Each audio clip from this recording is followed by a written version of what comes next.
ఇచ్చారు. త్వరగా ముగించుటకు ప్రయత్నం చేస్తాను. సో మనందరం సంతోషకరమైన సమయంలో ఉన్నాం కదా. ఎంతమంది సంతోషంగా ఉన్నాం? ఓకే, మధ్యలో అట్లా చప్పట్లు కొడతా ఉండాలి.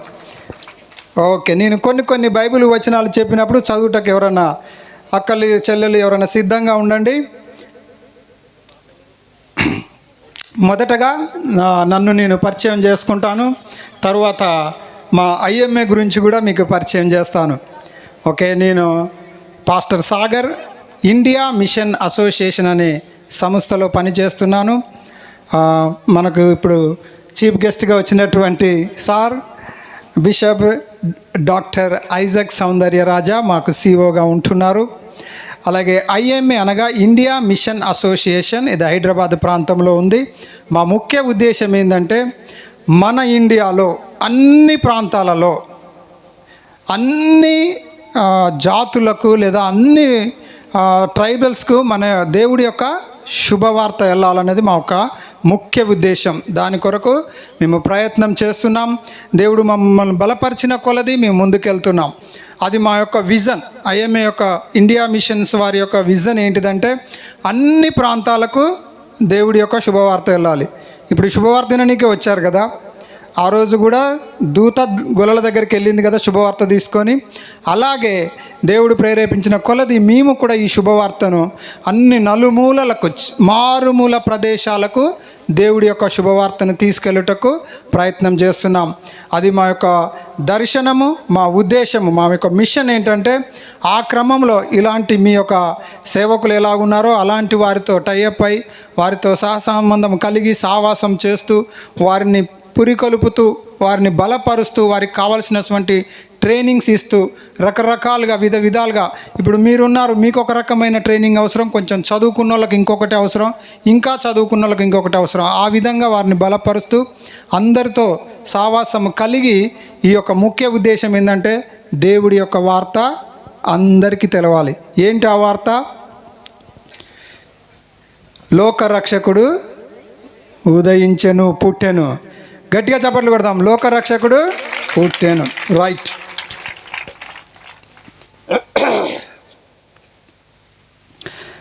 మనకి ఎన్ని పండుగలు ఉన్నాయి? క్రైస్తవులకు ఎన్ని పండుగలు ఉన్నాయి? 5 అంటే 5. ఎన్ని పండుగలు ఉన్నాయి? ఎవరన్నా అడిగితే ఒకటే పండుగ అంటారు కదా, క్రిస్మస్ పండుగ. ఓకే, ఈరోజు నేను కొన్ని పండుగలు చెప్తాను మీకు క్రిస్మస్ గురించి. ఓకే, సో క్రిస్మస్ లూకాసు వార్త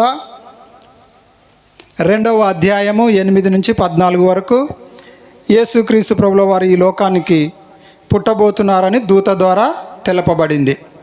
నేను 4:30-5 గంటల నుంచి వింటూ ఉన్నాను. ఇక్కడ చాలామంది యాజకులు, దైవజనులు మాట్లాడుతున్నారు ఎలా పుట్టాడు యేసు ప్రభు, ఇక్కడ లేఖనాలు యెషయా గ్రంథంలో ఎలా ఉంది, తర్వాత లూకాసు వార్త, మత్తయి, మార్కులో ఎలా నెరవేర్చబడ్డాయో అవన్నీ నేను మీకు చెప్పదలుచుకోలేదు. మీరు విన్నారు, సంతోషం.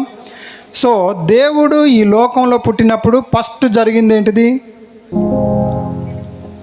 వెలుగు. Very good. సిస్టర్ కోసం గట్టిగా చప్పట్లు కొడదాం. హల్లెలూయా. యేసుక్రీస్తు ప్రభుల వారు ఈ లోకానికి వచ్చినప్పుడు ఫస్ట్ వెలుగు, నక్షత్రం కదా.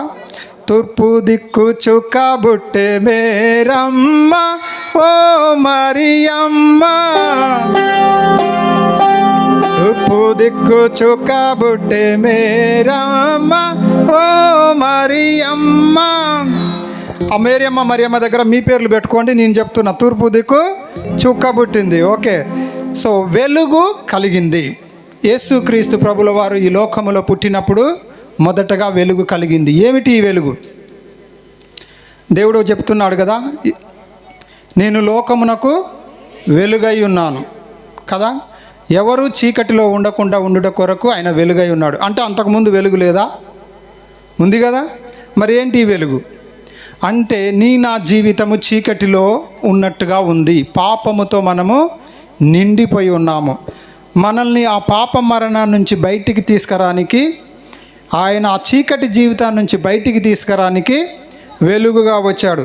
1-2 రెఫరెన్స్లు నేను త్వరగా చెప్తాను. దయచేసి చదువుటకు సిస్టర్ ఎవరైనా సిద్ధంగా ఉండండి. ఎఫెసీయులకు రాసిన పత్రిక 5వ అధ్యాయము 8వ వచనము. అపోస్తలుడైన పౌలు ఎఫెసీయులకు రాసిన పత్రిక 5వ అధ్యాయం 8వ వచనం. గట్టిగా చదువుతల్లి. మీరు పూర్వమందు చీకటై ఉంటిరి, ఇప్పుడైతే ప్రభువునందు వెలుగై ఉన్నారు.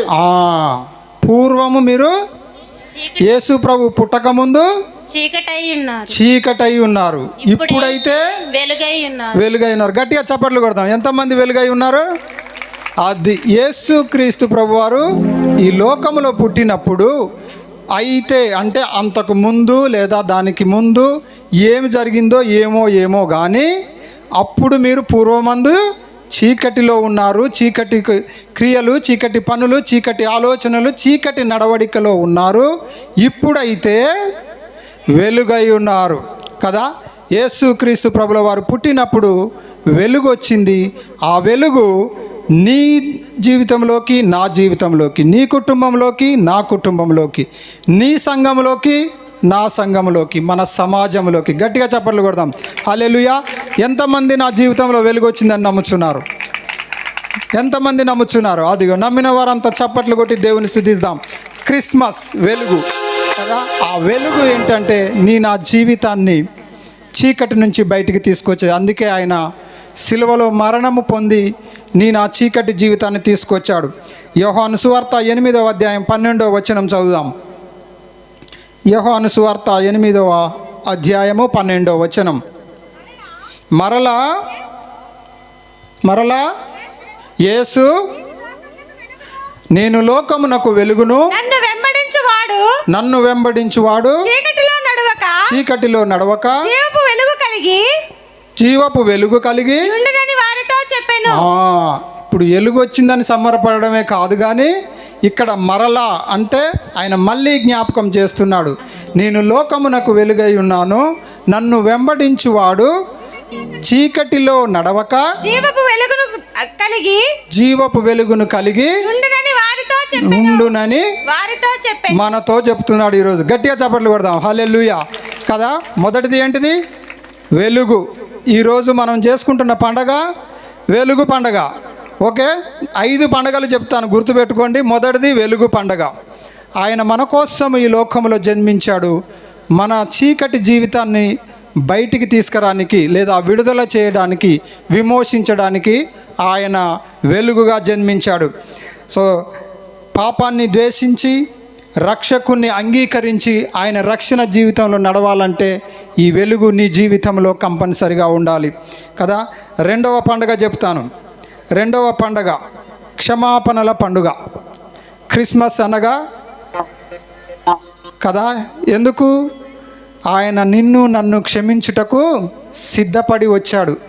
నా పాపముల కొరకు ఆయన బలి అవుటకు వచ్చాడు కాబట్టి ఆయన మనల్ని క్షమిస్తున్నాడు. కాబట్టి ఇది క్షమాపణల పండుగ. ఎంతమంది నా పాపాలు క్షమింపబడ్డాయని నమ్ముతున్నారో గట్టిగా చప్పట్లు కొట్టి, ఇదిగో నా జీవితంలో నేను ఈరోజు క్షమాపణల పండుగ చేసుకుంటున్నానని ఆయనకు వందనాలు చెల్లిద్దాం కదా.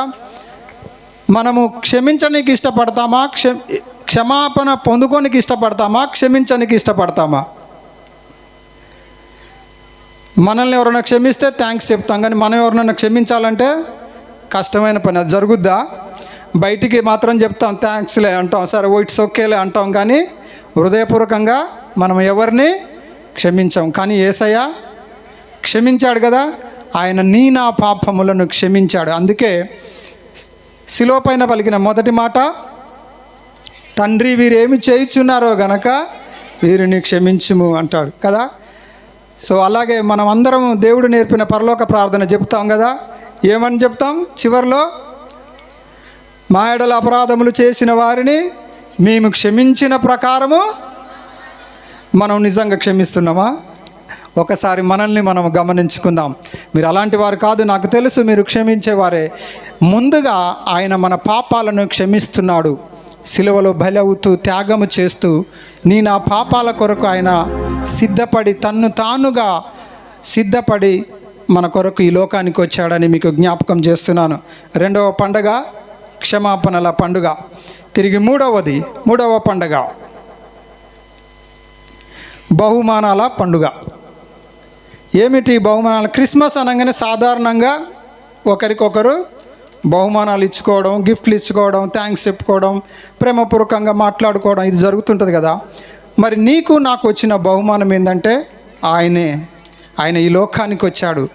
తన్ను తాను రిక్తునిగా చేసుకొని నీకు నాకు పాప విముక్తిని కలుగచేయడానికి ఆయన ఈ లోకానికి బహుమానాలుగా వచ్చారు. మరి ఆయనకు కూడా బహుమానాలు ఇచ్చారు కదా బైబిల్లో. ఎవరిచ్చారు ఆయనకు బహుమానాలు? జ్ఞానులు. వావ్, మీకు చాలా బైబిల్ జ్ఞానం ఉంది, వెరీ గుడ్. సో జ్ఞానులు ఆయన దగ్గరికి వచ్చి ఏ బహుమానం ఇచ్చారు ఆయనకు? బంగారము, బోలము, సాంబ్రాణి. వీటి అర్థాలు, బంగారం అనగా బంగారము అందరికీ తెలుసు. బోలము ఎట్లా ఉంటుంది ఎవరికైనా తెలుసా? తెల్లగా ఉంటుంది, అతి తెలుపు అన్నమాట. సాంబ్రాణి చేదుగా ఉంటుంది. మరి ఆయనకి ఎందుకు ఈ గిఫ్ట్లు ఇచ్చారు? వాళ్ళు జ్ఞానులు, మనలాగా కొంచెం తెలివి తక్కువ వాళ్ళు కాదు కదా. ఎందుకు ఆయనకి మంచి బహుమానాలు ఇచ్చారు వాళ్ళు? ఒకటేమో బంగారం ఇచ్చారు, రెండవదేమో బోలం ఇచ్చారు, సాంబ్రాణిని ఇచ్చారు. బంగారము ఆయన రాజరికానికి గుర్తు. బంగారం ఎవరికి పెడతారంటే రాజులకు తలల మీద ఉంటుంది కదా కిరీటం. ఆయన రాజరికానికి గుర్తు. ఆయన రాజులకు రాజు. నేను ఇంతకుముందు విన్నాను, ఎవరు పాట పాడారు, రాజులకు రాజు, దేవులకు దేవుడు, దేవాతి దేవుడు, రాజాతి రాజుడు. రాజాతి అంటే అతి, రాజు కన్నా మించినవాడు. దేవాతి దేవుడు అంటే దేవుళ్ళ కన్నా మించినవాడు. హల్లెలూయా. సో బంగారము ఆయన యొక్క రాజరికానికి గుర్తు. బోలము తెల్లనిది, ఆయన మనసుకు గుర్తు. ఆయనది నిష్కపటమైన మనసు కదా, మంచి మనసుకు గుర్తు. సాంబ్రాణి సువాసనకు గుర్తు. కానీ సువాసన ఎప్పుడు వస్తుంది సాంబ్రానికి? దాన్ని నిప్పులో వేస్తే వస్తుంది. సాంబ్రాణిలాగా పెట్టుకుంటే వాసన రాదు. హల్లెలూయా. విశ్వాసి కూడా అంతేనండి. నువ్వు దేవుళ్ళో మిళితమై దేవుళ్ళో నలుగుతున్నప్పుడే ఆ సువాసన బయటకు వస్తుంది. ఇదిగో ఆయన ఎందుకు ఈ మూడు గిఫ్ట్లు జ్ఞానులు దేవుడికి ఇచ్చారంటే ఆయన రాజాతి రాజు, రాజులకు రాజు అని జ్ఞాపకం చేస్తున్నారు కదా. ఆయన మనసు, నా పాపాలని క్షమించే తెల్లని మనసు, నిష్కపటమైన మనసు, స్వార్థం లేని మనసు కదా. తెలుపు కంటే మించింది ఇంకో కలర్ లేదు కదా. ఎన్ని రకాలైన కలర్లు ఉండొచ్చు కానీ తెల్లది శాంతికి గుర్తు కదా, ప్రశాంతతకు గుర్తు. కాబట్టి ఆ తెలుపును వారు ఆయనకి ఇచ్చారు. సాంబ్రాణిని మాత్రం ఎందుకు ఇచ్చారంటే అది చేదు, దానివల్ల సువాసన వస్తుంది. యేసయ్య కూడా యెషయా గ్రంథంలో మనం చూసినట్లయితే ఆయన నలగగొట్టబడ్డాడు, విరగగొట్టబడ్డాడు. తన శరీరం అంతా నలగగొట్టబడి, విరగగొట్టబడి, మనుషుల ద్వారా తృణీకరింపబడి, అదిగో ఆ శ్రమ నుంచి వచ్చిన సువాసనే నా పాపాలకు రక్షణ. హల్లెలూయా. ఆయనకిచ్చిన బహుమానాల అర్థం ఏంటంటే అది ఆయన రాజులకు రాజు అనే అర్థము, ఆయన మనస్సు ప్రేమించే మనస్సు అనే అర్థము, ఆయన సువాసన గలవాడు కదా. ఆయన సువాసనను మనము కూడా ఆస్వాదించినాం. హల్లెలూయా. సో ఎన్నో పండుగ చేసుకున్నాం, 3 పండుగలు చేసుకున్నాం కదా. ఏమి పండుగ? వెలుగు. నా జీవితంలో వెలుగు వచ్చింది, వెలుగు పండుగ చేసుకున్నాం. నా పాపాలు క్షమింపబడ్డాయి, మనము క్షమాపణ పండుగ చేసుకున్నాం. బహుమానము. సో ఇప్పుడు బహుమానాలు ఆయనకిచ్చింది నేర్చుకున్నాము, ఆయన మన కొరకు వచ్చిన బహుమానం నేర్చుకున్నాం. ఆయన బహుమానాన్ని పొందుకున్న మనము కూడా మన జీవితాల్లో ఇంకొకరికి బహుమానం ఇచ్చే విధంగా ఉండాలి. అలా అంటే మీకు ఉన్నది లేదంత కొనేసి ఇంకొకరికి బహుమానం ఇవ్వని నేను చెప్తలేను, కానీ మన హృదయం అలాంటి ఆశను కలిగి ఉండాలి. లేదా మన తలంపులు, మన యొక్క పనుల వల్ల మనం ఇతరులకు బహుమానంగా ఉండాలి. ఓకే, 4వది ప్రేమ పండుగ.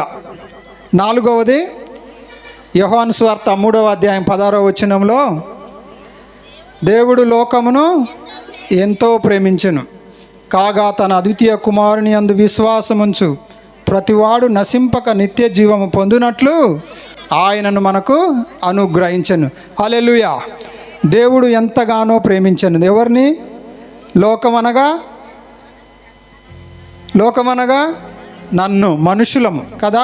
అందుకే మన తెలుగు బుక్లో ఒక కవి చెప్తాడు, లోకం అంటే మట్టి కాదోయ్ మనుషులై. కానీ దేవుడు లోకాన్ని ప్రేమించాడు అనగా ఆయన మనల్ని సృజించాడు, మనల్ని నిర్మించాడు.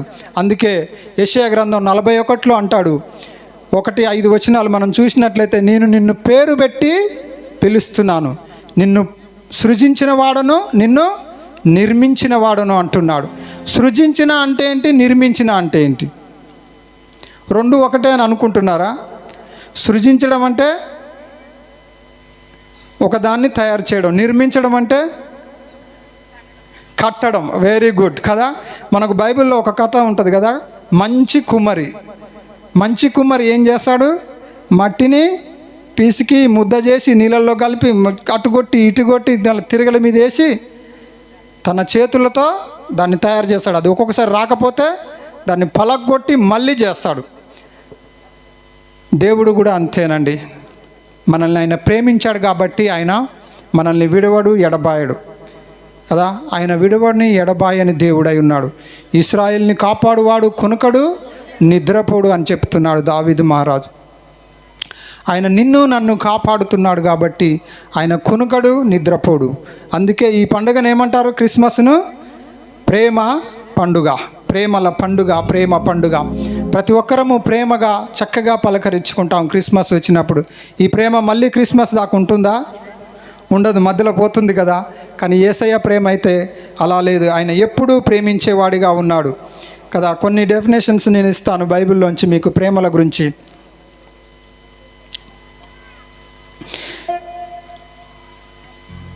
మొదటి యోహాను 4వ అధ్యాయము 7-8 వచనాలు.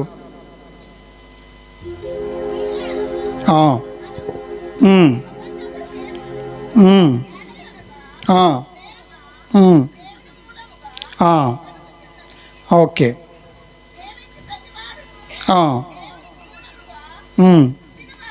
పుట్టినవాడై దేవుని ఎరుగును. దేవుడు దేవాస్వరూపి, ప్రేమాస్వరూపి, ప్రేమ లేనివాడు దేవుని ఎరుగడు. చాలు, దేవుడి మూలముగా మనము పుట్టామని చెప్తున్నాడు. ఆయన ప్రేమాస్వరూపి, ఆయనను ప్రేమ లేనివాడు ఆయనను ఎరగడు.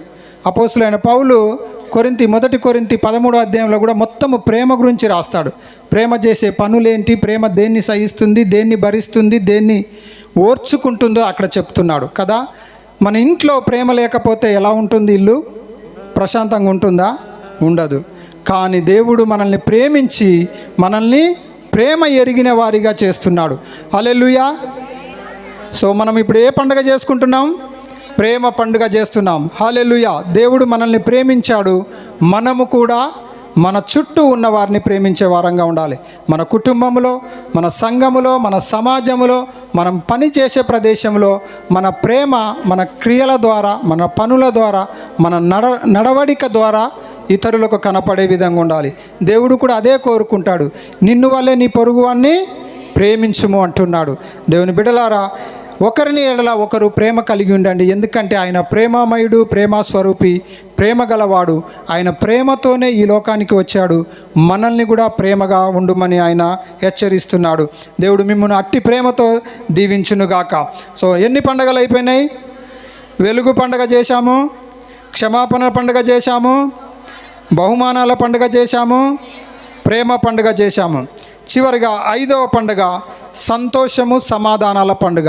క్రిస్మస్ అంటేనే సంతోషము, సమాధానము. లూకా సువార్త 2వ అధ్యాయము 14వ వచనం.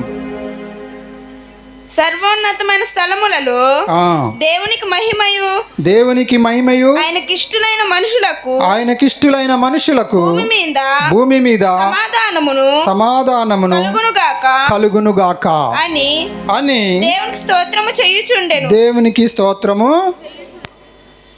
భూమి మీద ఆయనకిష్టులైన మనుషులకు సమాధానము కలుగునుగాక. సంతోషము, సమాధానం. యేసుక్రీస్తు ప్రభుల వారు పుట్టినప్పుడు ఈ లోకం మీదకి సంతోషము, సమాధానము వచ్చింది. నా జీవితంలో ఎంత సంతోషం ఉంది, ఎంత సమాధానం ఉంది? ప్రతి ఒక్కరం ఈ రోజుల్లో అందరం బిజీ లైఫ్ కదా. పొద్దున లేవగానే ఒకదాని తర్వాత ఒకటి. మనము సంతోషంగా ఉన్నామా, సమాధానంగా ఉన్నామా అనేది చూసుకోవాలి కదా. యేసుక్రీస్తు ప్రభుల వారు ఈ లోకం మీద పుట్టినప్పుడు ఆయన సంతోషము, సమాధానము తీసుకొచ్చి వచ్చాడు. మొదటి తెస్సలోనికయ పత్రిక 5వ అధ్యాయము 16-17 వచనాలను ఒకసారి గమనిద్దాం. ప్రతి విషయమునందు కృతజ్ఞతాస్తుతులు చెల్లించుడి, ఇలాగు చేయుట యేసుక్రీస్తునందు మీ విషయములలో దేవుని చిత్తము, ఆత్మను అర్పకుడు. ఒక్క నిమిషం సిస్టర్.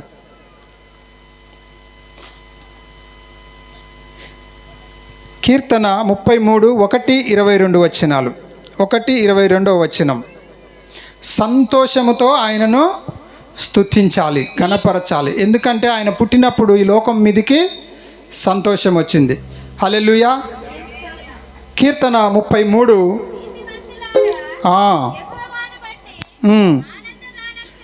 రాట్. నీతిమంతులారా యెహోవాను బట్టి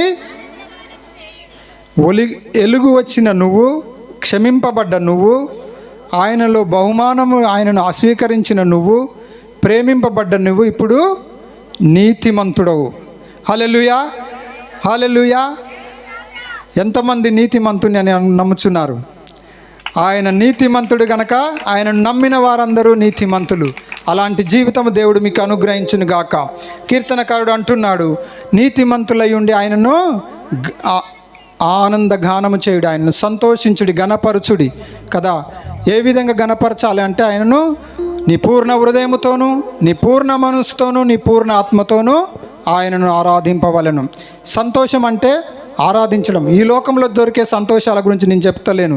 ఆయనలో ఉండి సంతోషించండి. ఆయన నీ కొరకు, నా కొరకు ఈ లోకం మీదకి వచ్చాడు. సరే, ఆయన చేసే త్యాగము నీ కొరకు, నా కొరకు. అందుకే ఆయనను బట్టి మనము సంతోషించాలి. అంతేకాదు కానీ సమాధానము అంటున్నాడు. దేవుడు ఈ సమాధానం అనే బంధం వేశాడు మనకు. ఎక్కడ చూద్దాం? ఎఫెసీ పత్రిక 4వ అధ్యాయం 1వ వచనము దయచేసి త్వరగా చదవండి.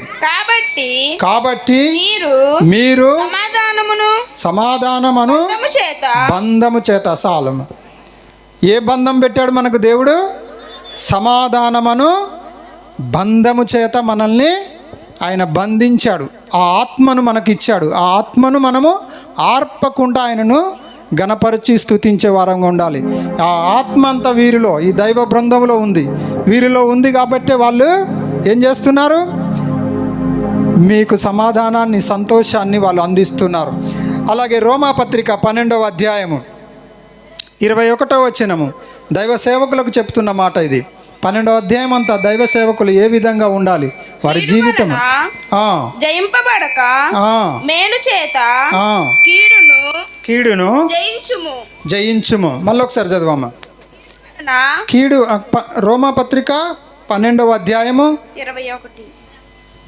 17వ వచనం.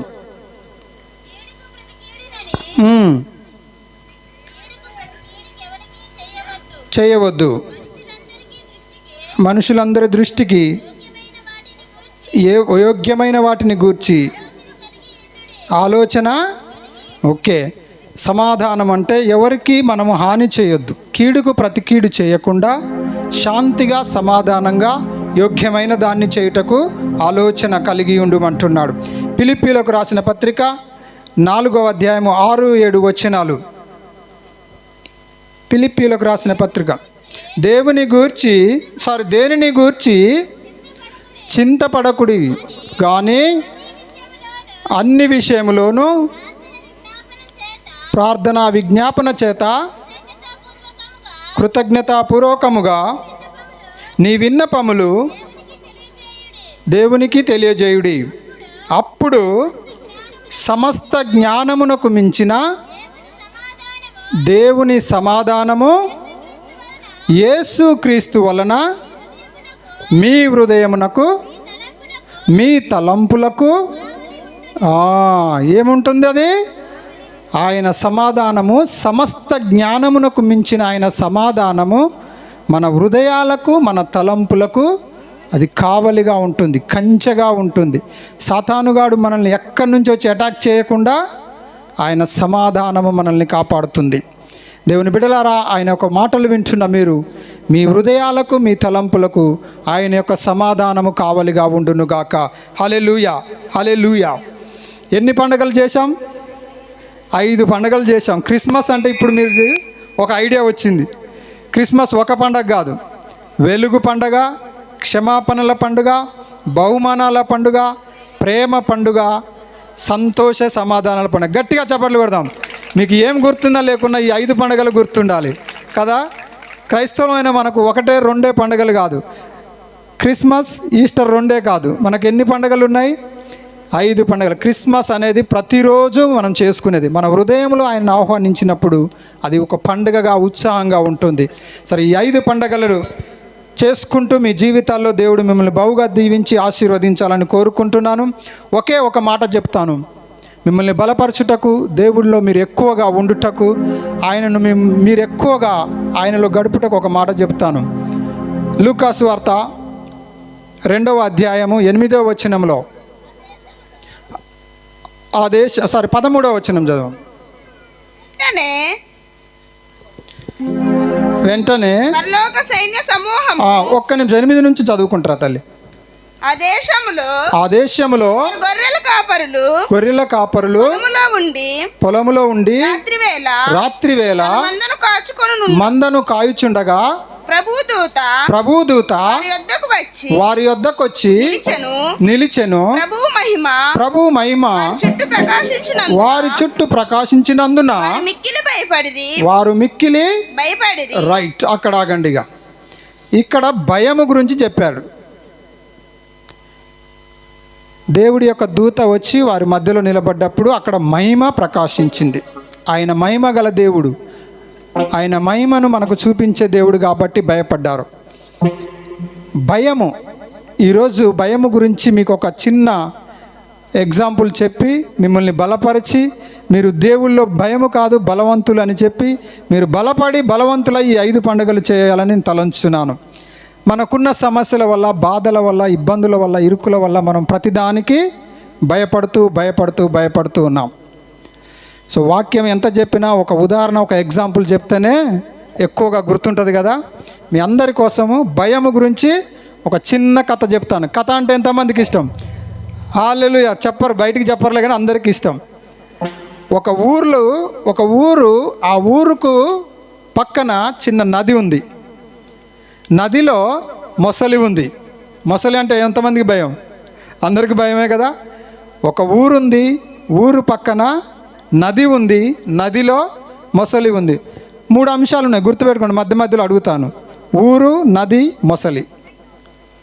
ఆ మొసలి ఆ నీళ్ళల్లో ఉంది.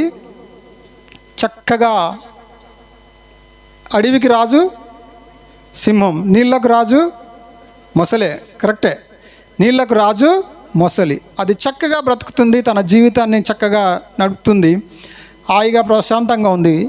కానీ ఒక కొరత ఉంది ఆ మొసలికి. రోజు ఆ మధ్యాహ్నం సమయంలో, సాయంత్రం సమయంలో తన తల పైకెత్తి నీళ్ళల్లోంచి ఆ పక్కన ఉన్న గ్రామాన్ని చూసి ఒక ఆశ పుడుతుంది దానికి. రోజు నేను ఆ గ్రామానికి వెళ్ళాలి, ఏదో ఒక రోజు ఆ గ్రామానికి వెళ్ళాలి. మనలాగానే ఆ చుట్టుపక్కల గ్రామాల్లో అన్ని ఫంక్షన్స్ అవి చేసుకుంటూ ఆ చప్పుడు, శబ్దాలు, కలర్స్, లైట్ అవన్నీ చూసి ఆ మొసలికి ఆశ కలుగుతుంది. ఏదో ఒక రోజు నేను ఆ గ్రామానికి వెళ్ళాలి, అక్కడ ఏం జరుగుతుందో చూడాలి అని అనుకుంది. అలా కొంతకాలం గడుస్తుంది. ఒకరోజు ధైర్యం చేసి చక్కగా మంచిగా మధ్యాహ్నం సమయంలో బయటికి వచ్చేసింది.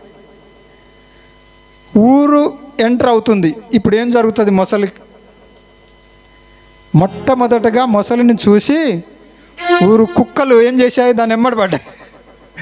అర్థమవుతుందా? కథ అర్థమవుతుందా? భయం గురించి చెప్తున్నాను. నీటిలోంచి బయటకు వచ్చిన మొసల్ని ఫస్ట్ ఎవరు? కుక్కలు కరిచడం మొదలుపెట్టాయి. ఇంకా కొంచెం లోపలికి వచ్చింది, ఊరు లోపలికి. ఇప్పుడు చిన్నపిల్లలు కూడా కర్రలతో కొడుతున్నారు. ఎవరు కొడుతున్నారు? చిన్నపిల్లలు. నీళ్ళల్లో మొసలిని చూస్తే చిన్నపిల్లలు అసలు ఆగుతా భయపడరా? బయట చూస్తే కొడుతున్నారు. ఇంకా లోపలికి వచ్చింది. ఊర్లో పెద్దవాళ్ళందరూ వచ్చారు. గడ్డపారలు, కర్రలు, కత్తులు అన్నీ రకరకాలుగా కొట్టారు దాన్ని. అప్పుడు అనుకుంటుంది మనసులో, అయ్యో నేను రాకూడని ప్లేస్కి వచ్చానా ఏంది? బాధపడింది. వెళ్ళాలని ఎంత ప్రయత్నం చేసినా, ఎక్కడికి వెళ్ళినా బండ సందులోకి వెళ్తుంది, గోడ సందులోకి వెళ్తుంది, ఆ ఇంట్లోకి ఎక్కడ పోయినా వదిలిపెడతలేరు దాన్ని. కొట్టినా ఇంకా దానికి చివరికి ఒకటే ఆలోచన వచ్చింది, నేను ఇక్కడ బయట ఉంటే ఎట్లా నన్ను కొట్టి చంపేస్తారు, నేను ఎక్కడికి పోవాలి? నీళ్ళలోకి వెళ్ళాలి. మీకు కథ మంచిగానే అర్థమవుతుంది. ఎక్కడికి వెళ్ళాలి? నీళ్ళలోకి వెళ్ళాలి.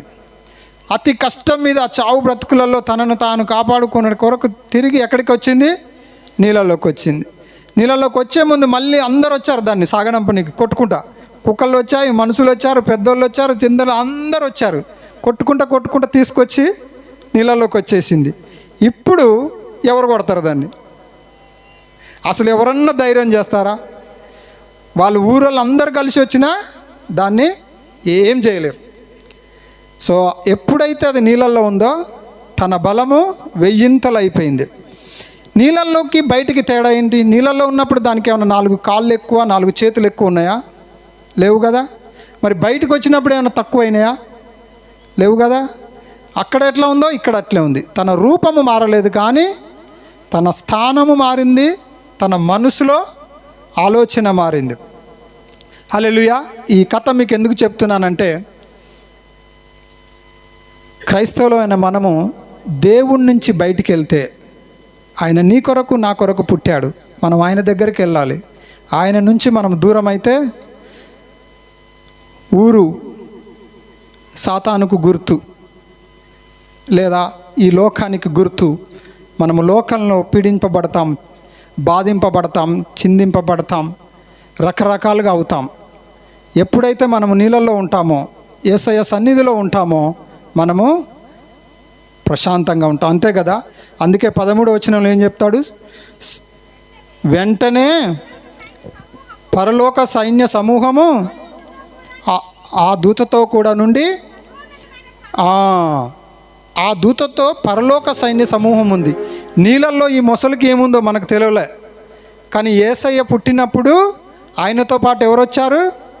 పరలోక సర్వ సైన్యం వచ్చేసింది. అందుకే పాత నిబంధన గ్రంథంలో సైన్యములకు అధిపతి అగు యెహోవా అని అతనికి పేరు. ఆయన సైన్యము గొప్పది. విశ్వాసి మొసలి నీళ్ళల్లో బలము, విశ్వాసికి యేసయ్య సన్నిధే బలం. హల్లెలూయా. గట్టిగా చప్పట్లు కొడదాం. నీవు అక్కడ ఉంటే నీ వెనక సైన్యం ఉంది.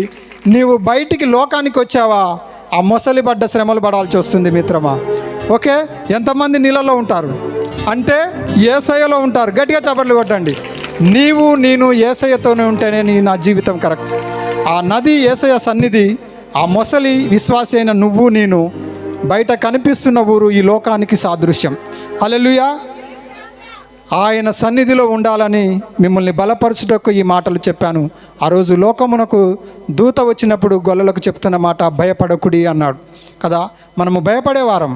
దేవుడు కూడా పేతురు నీళ్ళ మీద నడుస్తున్నప్పుడు భయపడకు అన్నాడు, కానీ భయపడ్డాడు కదా. భయపడతారు, ఎందుకంటే మనం భయపడతామని ఆయనకు తెలుసు. ఏదైనా తోటలో ఆదాము అవ్వ పాపం చేసినప్పుడు వాళ్ళు దేవుడు వచ్చి అడిగితే అబ్రహాం ఏమన్నాడు? నేను భయపడుతున్నాను. 3వ అధ్యాయం 10వ వచనంలో ఉంటుంది, నేను భయపడుతున్నాను. భయం ఎప్పుడు వస్తుంది మనలో? పాపము మనలో ఉంటే భయం ఉంటుంది. ఆ పాపాన్ని నిర్మూలన చేయడానికి, దాన్ని కుటిన వేళ్లతో దాన్ని పెకిలించడానికి యేసుక్రీస్తు ప్రభు ఈ లోకానికి వచ్చాడు. హల్లెలూయా, హల్లెలూయా. ఆయన పాపరహితుడిగా జీవించి నా పాపాలను క్షమించాడు. మనము ఆయన పాపం లేని వారుగా ఉండి ఆయనలో ఉండాలి. ఎంతమందికి ఈ కథ అర్థమైంది? ఎంతమందికి అర్థమైంది? అర్థమైనంత హల్లెలూయా చెప్పండి. నా సన్నిధి యేసయ్య పాద సన్నిధి. ఆయన ఈ లోకానికి పుట్టాడు నీ కొరకు, నా కొరకు. నేను సిద్ధంగా ఉండి ఆయన దగ్గరికి వెళ్ళగలిగితే నన్ను ఆయన కాపాడేవాడు. మనల్ని స్థిరపరచి సిద్ధపరచి ఆయన మహిమ కొరకు లేవనెత్తేవాడు. ఆయన వెళుతూ సమాధానాన్ని, శాంతిని మనకిచ్చాడు. ఆయన పరిశుద్ధాత్మను మనకిచ్చాడు. ఇదిగో ఆయన బాలుడిగా మన మధ్య వచ్చినప్పుడు మనం ఆయన అంగీకరించాము. ఆయన తిరిగి వెళ్ళినప్పుడు ఆయన పరిశుద్ధాత్మ మన మధ్యలో పెట్టాడు. ఆ ఆత్మను కలిగి మనమందరము బలవంతులం అంటే శారీరక బలము కాదు, ఆత్మ బలమును కలిగి మన ఆత్మలో మొసలి నీళ్ళల్లో ఉన్నప్పుడు తనకు ఎంత బలం ఉందో, నీవు దేవుడిలో ఉంటే నువ్వు ఆత్మీయంగా అంత బలపరచబడతావు. నీ బలము నీ బలహీన బలమును బట్టి ఇతరులను బలపరుస్తావు. నీతో పాటు ఎంతోమందిని ఆయన సన్నిధికి నడిపించగలుగుతావు. హల్లెలూయా. అట్టి ప్రేమ దీవెనలు దేవుడు మీకు మెండుగా అనుగ్రహించును గాక. మరొకసారి క్రిస్మస్ శుభములు తెలియజేస్తూ దేవుడు మిమ్మల్ని బహుగా ఆశీర్వదించును గాక. తలలు వంచి ప్రార్థించుకుందాం. పరమ తండ్రి నాయనా ప్రభా, నీకు వందనాలు, స్తోత్రాలు నాయనా ప్రభా. మమ్మల్ని నాయనా ప్రభా ఎంతగానో ప్రేమించి మా జీవితాల్లో వెలుగు ప్రసాదించుటకు నాయనా మీరు వచ్చారు. వందనాలు, స్తోత్రాలు అయ్యా. నాయనా ప్రభా, నా జీవితంలో మా జీవితంలో మీరు వెలుగు దయచేశారు. వందనాలు అయ్యా, వందనాలు. చీకటి పనులకు దూరంగా ఉండుటకు నాయనా మీరు మాకు మార్గాన్ని చూపించారు. నీ వాక్యం సెలవిస్తుంది, ఇదిగో నీ పాదములకు వెలుగును, నీ త్రోవలకు మార్గమునై ఉన్నాను అని చెప్తున్నాడు తండ్రి నీ వాక్యం అయ్యా. వందనాలు, స్తోత్రాలయ్యా. అయ్యా, మా పాపాల నుంచి మమ్మల్ని క్షమించారు తండ్రి. క్షమాపణ పండుగ చేసుకుంటున్నామయ్యా. నీకు వందనాలు, స్తోత్రాలయ్యా ప్రభా. ఎవరు ఇయ్యలేని నాయన బహుమతిని మీరు మాకు ఇచ్చారయ్యా. అయ్యా, ఈ లోకానికి మీరు దిగి వచ్చి నాయనా ప్రభా, నీ జీవితము ద్వారా నాయనా ప్రభా, నీ యొక్క పరిశుద్ధ రక్తము ద్వారా నాయనా ప్రభా మమ్మల్ని కడిగి నాయన మమ్మల్ని బహుమతినిచ్చి నాయన తండ్రి దగ్గర కూర్చోబెట్టే అవకాశాన్ని ఇచ్చారు తండ్రి. మీకు వందనాలు, స్తోత్రాలయ్యా ప్రభా. అయ్యా, ప్రేమ లేని వారము నాయనా ప్రభా మమ్మల్ని ప్రేమించారయ్యా. మీకు వందనాలు. ఎంత ప్రేమయా నీది, తల్లిదండ్రులు మరిచిన మరవని ప్రేమ. హల్లెలూయా, స్తోత్రం నాయనా ప్రభా. ఇదిగో నాయనా ప్రభా, నీ ప్రేమను పొందుకున్న మేము ఇతరులను ప్రేమించే బదులమై ఉన్నాము తండ్రి. నాయనా ప్రభా, నీ ప్రేమను ఇతరులకు పంచి నాయనా ప్రభా, నాయనా ప్రభా వారందరూ నాయనా ప్రభా నీలోకి నాయనా ప్రభా నీ యొక్క రక్షణను నాయన తెలుసుకునే విధంగా నాయనా ప్రభా అలాంటి ప్రేమను మా జీవితాల్లో దయచేసి పండుగ నాయనా ప్రభా, ప్రేమ పండుగ చేసుకునే విధంగా మమ్మల్ని దీవించమని బ్రతిమలాడుచున్నాం అయా. నాయనా ప్రభా, శాంతి సమాధానాలు నాయనా ప్రభా, సంతోషము తండ్రి నాయనా ప్రభా. Rejoice in the lord, rejoice in the lord again again I say అన్నారు ప్రభా. నాయనా ప్రభా, మరలా మరలా చెప్పుదును, సంతోషించుడు అన్నారు అయ్యా. మా సంతోషము, ఆనందము అయ్యా, మా హ్యాపీనెస్ అంతా నాయన తండ్రి మీతోనే తండ్రి, మీలోనే నాయనా ప్రభా. ఇదిగో తండ్రి నాయన నీ సన్నిధిలో చిరకాలము నివాసం చేస్తానని దావీదు భక్తుడు చెప్తున్నాడయ్యా. నాయనా ప్రభా, నీ సన్నిధి అనగా నా హృదయము తండ్రి. మీరు మా హృదయంలో ఉన్నారు తండ్రి, మాతోనే ఉంటున్నారు తండ్రి. నాయనా, చిరకాలము తండ్రి నీతో ఉండులాగున మమ్మల్ని ఆశీర్వదించి నడిపించండి తండ్రి. నీ సమాధానము తండ్రి నాయనా ప్రభా మా జీవితాలకు, మా హృదయాలకు, మా తలంపులకు, మా ఆలోచనలకు, మా పనులకు కావలిగా ఉండునుగాక. ఆమేన్. హల్లెలూయా, స్తోత్రం నాయనా ప్రభా. నీ పరిశుద్ధాత్మను నాయనా ప్రభా మాలోను, మా జీవితాల్లో నింపి, మా సంఘాల్లో నింపి నాయన, మా సమాజంలోనూ నాయన, మా దేశంలోనైనా ప్రభా గొప్పగా వాడబట్టుకు సహాయం దయచేయమని అన్ని నామముల కంటే ఘనమైన అతి శ్రేష్టమైన యేసయ్య పరిశుద్ధ నామమున అడిగి వేడుకుంటున్నాం తండ్రి. ఆమేన్. హల్లెలూయా. చప్పట్లు కొడతాం గట్టిగా, కొంచెం బిగ్గరగా చప్పట్లు కొడుతూ ప్రభు నామని మహిమపరచుదాం. నేను క్రిస్మస్ అంట, మీరందరూ పండుగానండి. గుండె అంట, మీరందరూ నిండుగానండి. 2 మాటలు చాలులే. క్రిస్మస్ అందరూ చెప్పండి, అనుకున్నవారు కూడా కొంచెం రాగం తీస్తారాగా అని. ఓకే, క్రిస్మస్, గుండె. ఎంత, ఎన్ని పండగలు విన్నాం? 5. కళ్ళు తెరిచి చెప్తారా, కళ్ళు మూసి చెప్తారా? ఎవరికో తెలుసా ఈ పండగ? ఇక్కడికి వచ్చి వాక్యం విని ఎవరైతే వెలుగుతో నింపబడతారో వారికి, ఆ మాట మీరు చెప్తుండండి, వెలుగుతో నింపబడిన వారికి, క్షమాపణ కలిగి వెళ్ళిన వారికి. ఎట్లా గుర్తుంచుకో అన్నట్టుంది కదా, అట్లే అనిపిస్తుంది మీకు. గుర్తుంచుకంటే మీరు లాస్ట్ గా అంటున్నారు. మీరు చాలా తెలుగలిగిన వాళ్ళే. అసలు మీరే చెప్పండి, అసలు ఏం విన్నారు? వెలుగు నాకు పండగనండి. వెలుగు అక్కడ రక్క నన్ను చూపిస్తుంది, నాకు కాదు, మీ గురించే చెప్పండి. దేవునికి స్తోత్రం. ఇప్పుడు చెప్పండి, వెలుగు మాకనొద్దు, నాకేనండి. టైం అయిపోతుంది. నాకు పండగ. 2వది నాకు పండగ. 3వది నాకు పండగ. తర్వాత నాకు పండగ. అదే నేను చెప్తా. సంతోష సమాధానం. ఇలా మంచి వర్తమానం అందించిన సాగరయ్య గారికి, రెవరెండ్ సాగర్కి ప్రత్యేక వందనాలు తెలియజేస్తున్నాం. మరొకసారి బిగ్గరగా చప్పట్లు కొట్టి ప్రభువుని మహిమపరచుదాం. చాలా సంతోషం. ఈ వాక్య సందేశం కొరకు మన మధ్యలో రాజేష్ అయ్య గారు ప్రార్థన చేస్తారు. వారు చేయకముందు మన మధ్యలో ములకల్పల్లి మండల పాస్టర్స్ ఫెలోషిప్ అధ్యక్షులు గారు ఎలియాజర్ అయ్య గారిని ప్రేమతో వేదిక మీద ఆహ్వానిస్తూ ఉన్నాం. ప్లీజ్ రండి అయ్య గారు, రండి. ఎలియాజర్ అయ్య గారు వారు వస్తూ ఉండగా మనందరం చప్పట్లు కొడుతూ ప్రభువుని మహిమపరుస్తూ సంతోషిస్తారు.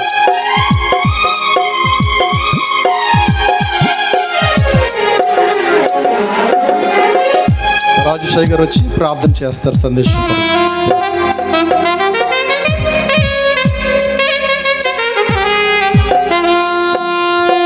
ప్రార్థన చేసుకుందాం. పరిశుద్ధుడైన మా తండ్రి, ప్రేమ కలిగిన దేవా, జీవము కలిగిన దేవా, నీ ఘనమైన శ్రేష్టమైన నామమునకు వందనాలు చెల్లిస్తున్నాం.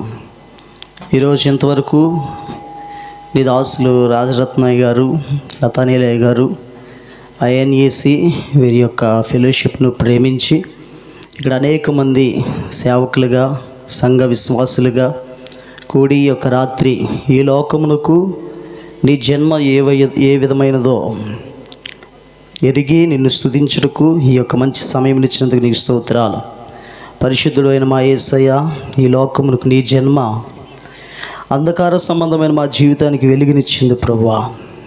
ఈ లోకంలో శాంతి, సమాధానము, సంతోషము లేని మా జీవితాలకి ఆనందమునిచ్చింది ప్రభువా. ఈ లోకంలో అనేక విధాలైనటువంటి పగ, రౌద్రము, ఈర్ష్య, కపట తత్వములు కలిగినటువంటి మనస్తత్వాలని ప్రేమతో నింపింది ప్రభువా. నీ జన్మ ఈ లోకంలో మా యొక్క జీవితాలకి కావలసినటువంటి శ్రేష్టమైనటువంటి, అతి ప్రాముఖ్యమైనటువంటి పాపులమైన మాకు రక్షణ ఇచ్చింది ప్రభువా.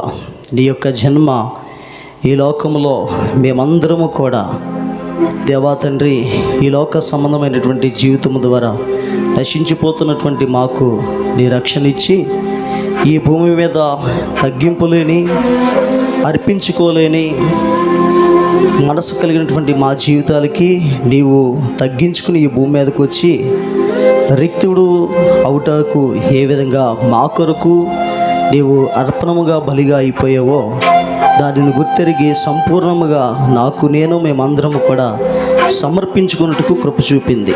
ఈ శ్రేష్టమైనటువంటి ఈ యొక్క పండుగ వాతావరణాన్ని మేము ఈ యొక్క రాత్రి ఇక్కడ పురస్కరించుకోవడానికి సమయం ఇచ్చినందుకు నిన్ను స్తుతిస్తూ, ఇంతవరకు వర్తమానం అందించినటువంటి దైవజనుల్ని, వారి సంఘమును పరిచయను దీవించి ఇక ముందు ఉన్నటువంటి కార్యక్రమాలను ఘనంగా జరిగించి నీవే సమస్త మహిమలు, ఘనతలు, ప్రభావాలు ఆరోపించుకోమని సర్వశక్తి మిక్కిలి కనికరము కలిగిన యేసుక్రీస్తు వారి అత్యంత శ్రేష్టమైన ఘనమైన నామంలో ప్రార్థించి వేడుకొనుచున్నాము తండ్రి.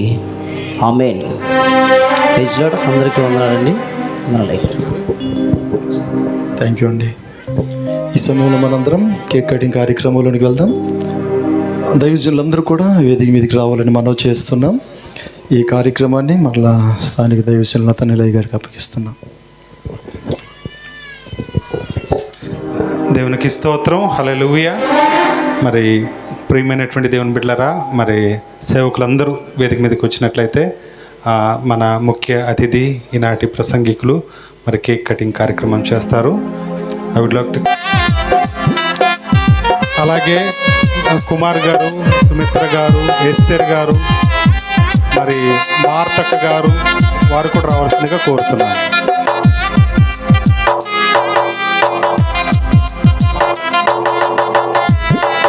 మార్తక్క డాక్టర్ ఆఫ్ వరమ్మ గారు,